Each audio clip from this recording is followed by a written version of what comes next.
Welcome to our tutorial on using JavaScript type conversion for dynamic form inputs in React. Today, you'll discover how mastering this skill can revolutionize the way you handle forms in your React applications. Imagine transforming user interactions into seamless experiences with real-time validation and feedback. This knowledge not only enhances user satisfaction, but also optimizes your app's performance. By the end of this video, you'll be equipped with the tools to implement robust, flexible form handling using type conversion. Before we dive in, make sure to subscribe to our channel for more high-quality tutorials that keep you at the forefront of web development trends. Let's get started. To understand JavaScript type conversion in the context of React forms, let's first consider the nature of JavaScript as a loosely typed language.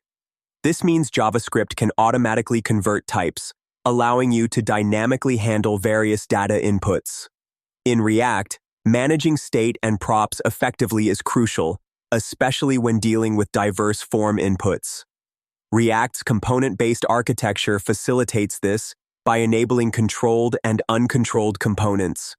Controlled components are those where React maintains the input state, while uncontrolled components allow the DOM to maintain it. By leveraging JavaScript's type conversion, you can ensure that data types align correctly with their intended usage, such as converting string inputs to numbers or booleans when necessary. This approach not only maintains data integrity, but also enhances user experience by providing real-time feedback and validation. As we explore this further, consider how you can apply these concepts practically in your projects. Let's start by setting up a basic form in React. We'll use a functional component with hooks to manage state. This form will include text, number, and checkbox inputs, demonstrating how to handle each type. Now, let's implement type conversion to ensure our form inputs are correctly handled. We'll use JavaScript functions like parseInt and parseFloat for conversions. In this demonstration, you'll see how dynamic form inputs respond to user interactions. We'll start by filling in the name field with John Doe, then input 25 as the age, and finally, check the subscribe box.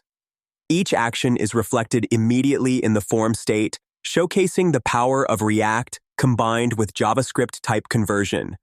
Notice how the application responds promptly, providing a smooth user experience.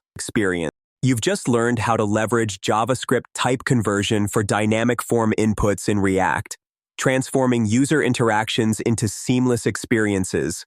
By implementing these techniques, you can enhance data integrity and user satisfaction in your applications. As you continue to explore React, remember that mastering these foundational skills is crucial for building efficient, scalable apps. Subscribe to our channel to stay updated with the latest tutorials and accelerate your learning journey with real-world examples you can apply directly to your projects. Thank you for watching, and keep coding.